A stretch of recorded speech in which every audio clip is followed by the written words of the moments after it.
guys, welcome back to Trigger Time TV. I'm Tim Burke from JTAC Ranch. I'm here with Lewis Frost of Phobos Solutions. In another episode, we talked about natural point of aim. Now we want to talk about the contrary side of that and why natural point of aim is so important. So Lewis is going to get down behind the gun. He's going to take up his position and get ready to shoot. Natural point of aim is the single critical thing that helps us avoid antagonistic muscle tension. Antagonistic muscle tension is when we're giving the gun inputs through our position that the gun doesn't need in order to make the shot. Many times guys will get behind the gun like Lewis, and as he explained in another episode, and they'll use their upper body to try to push the gun onto target. By using natural point of aim, we avoid that. So Lewis is going to kind of do that for us. He's going to push the gun over, trying to get on target. And what happens is there's pressure on the back of the gun and it's flowing up through the barrel of the gun. So when he pulls the trigger, the gun actually moves because of the muscle tension that he's putting on the gun. In order to get repeatable shots, in order to get a good zero on that weapon, you've got to get to your natural point of aim to reduce the antagonistic muscle tension. This is true for seated, kneeling, prone, leaning up against a piece of cover, in any shooting position. So now that Lewis has gotten into a natural point of aim, he's going to go ahead and lock and load this round. And he's going to do 2 rounds rapidly, showing you that once you have natural point of aim and you don't have antagonistic muscle tension, you can get your rounds on target and repeat that relatively quickly. Lewis, give us 2 rounds.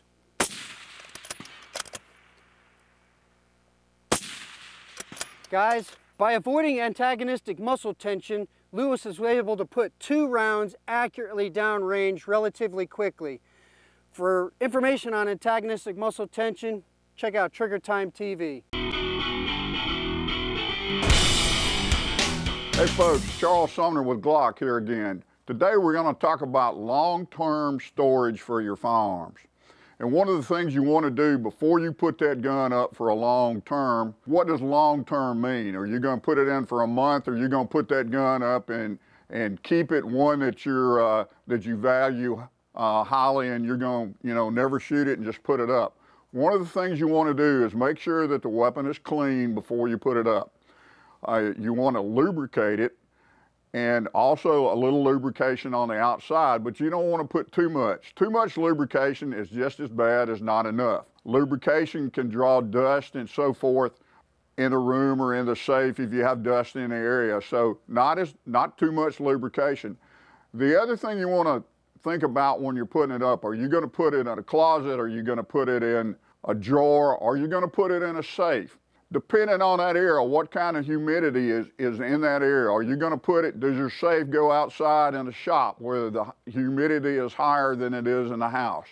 You may want to look at placing a dehumidifier in the safe. And there are different kinds of those. You can get the packets, the little containers that you dry in the stove and you put back in there, or you can get the electronic kind that hooks up into the safe.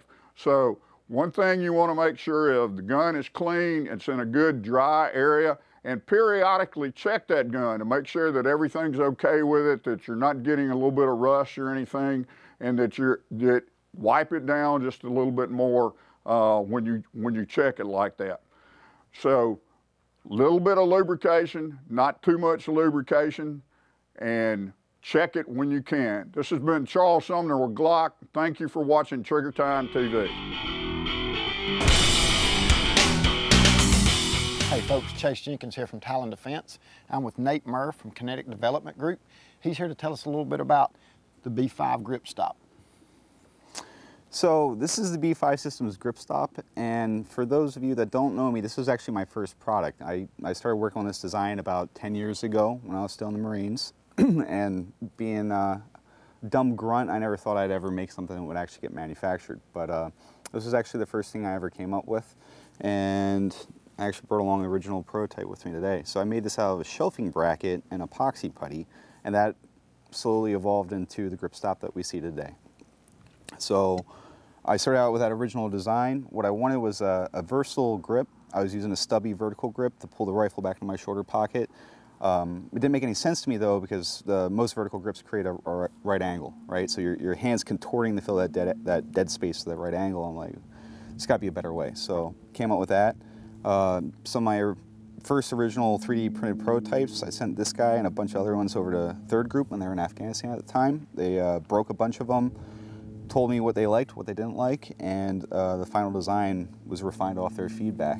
Nate, it looks like this would help us supporting the rifle on barricades. Yep. So the product has a lot of different ways of using it. The primary is to pull it back in your shoulder pocket, and that you can adjust your wrist at the angle that you want so it's comfortable. It has a second feature that if you do use it as a barricade stop, it's made out of aircraft grade built aluminum. So you can just post it up against a barricade, a car hood, a window jamb, door frame, anything like that. And because of the serrations there, it's aggressive enough to bite into whatever media you're pushing it into, but it's not aggressive enough to chew up your hands if you're not wearing gloves. Okay, excellent.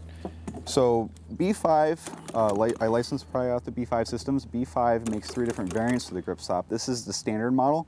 It fits on M-LOK, key mod, and virtually any handguard that has holes or slots.